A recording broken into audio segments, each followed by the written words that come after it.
6채의 유령주택과 사라진 600만 위안. 법의 허점을 파고든 악질 채무자와 끝까지 추적한 채권자의 1400일간의 기록.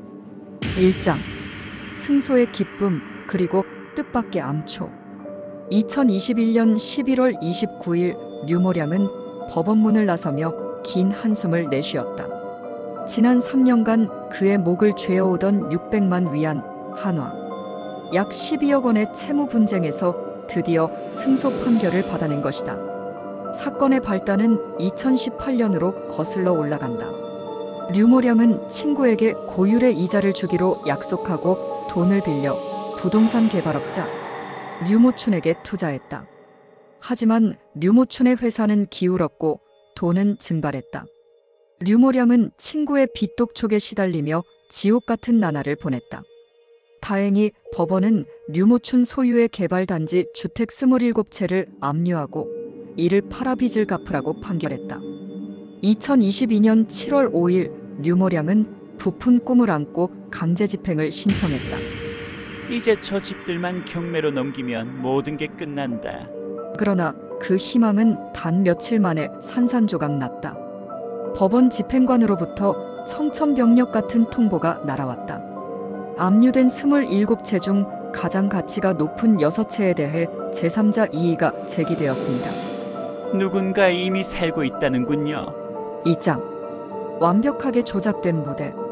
서류상으로 그 6채의 주인은 명확했다.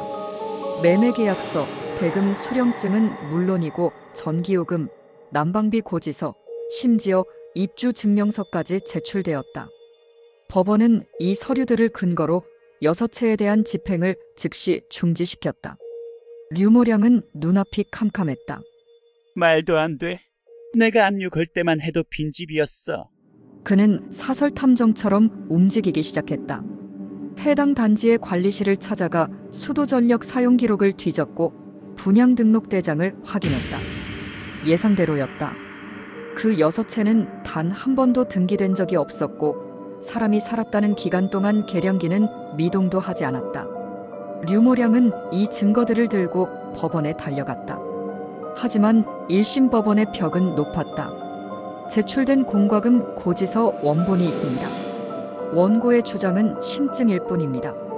법원은 류모춘 측이 제출한 위조 서류를 더 신뢰했고 류모량의 청구를 기각했다. 2심에서 겨우 사실관계 불충분으로 재심 결정이 났지만 그 사이 시간은 1년 가까이 흘렀다. 친구에게 갚아야 할 이자는 눈덩이처럼 불어났고 류모량의 가정은 파탄 직전까지 몰렸다. 3장. 법률 기술자들의 농간. 이 모든 사기극의 뒤에는 류모춘 회사의 법률 자문, 양모용이 있었다. 법을 누구보다 잘 아는 그는 강제 집행 면탈을 위해 치밀한 시나리오를 짰다. 그는 자신의 친척과 친구 6명을 섭외해 가짜 집주인 행세를 하게 했다. 일반인은 엄두도 못 낼 공과금 고지서 위조부터 회사, 직인을 도용한 입주증명서 발급까지 모든 것은 양모용의 지휘 아래 일사불란하게 이뤄졌다. 그들은 법원이 서류를 중시한다는 점을 악용해 사법 시스템을 비웃고 있었다. 4장. 2개의 문을 두드리다. 더 이상 민사 재판만 기다릴 수 없었던 류모량은 최후의 승부수를 띄웠다. 형사 고소와 민사 감독 신청이라는 양동작전이었다. 그는 경찰서 경제범죄수사대와 지역 인민검찰원을 동시에 찾아갔다. 처음엔 반응이 냉담했다. 이미 민사 재판 중인 사건입니다. 우리가 개입하기 애매합니다. 하지만 류모량은 물러서지 않았다. 그는 밤새 정리한 자료를 수사관 책상 위에 쏟아냈다. 집주인이라는 사람들이 집값 낸 내역이 단 1원도 없습니다. 이게 정상적인 거래입니까? 현장에 한 번만 가주십시오. 제발 부탁드립니다. 류모량의 절박함이 통했다.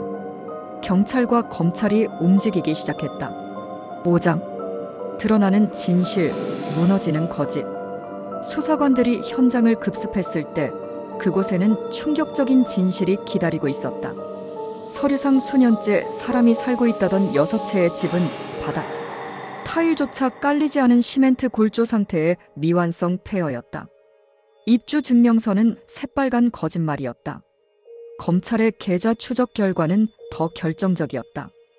양모용 등 6명의 통장에서 류모춘의 회사로 주택대금이 이체된 기록은 전무했다. 심지어 관리소 직원은 입주 증명서에 찍힌 도장은 우리 회사 것과 다르다며 위조 사실을 확인해 주었다. 경찰 조사실에서 류모춘과 양모용은 처음에는 민사상의 오해라며 발뺌했다.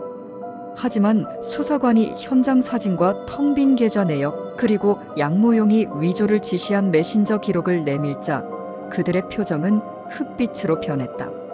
강제 집행을 피하려고 잠깐 명의만 빌린 겁니다.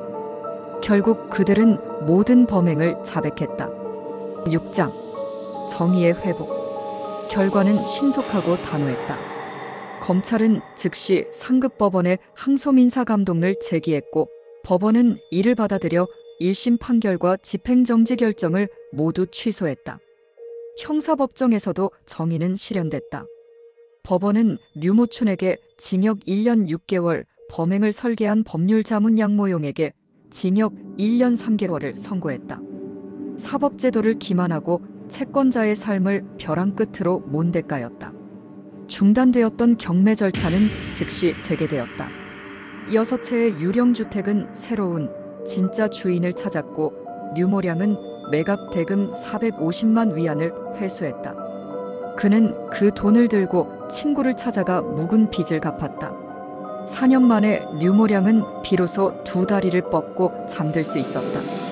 이 사건은 법률 전문가가 지식을 악용했을 때 사회적 신뢰가 어떻게 무너질 수 있는지를 보여주었다. 하지만 동시에 포기하지 않는 피해자의 진념과 수사기관의 과학적 검증이 만났을 때 아무리 정교하게 조작된 거짓이라도 결국 진실 앞에서는 무력하다는 사실을 증명해낸 사례로 기록될 것이다.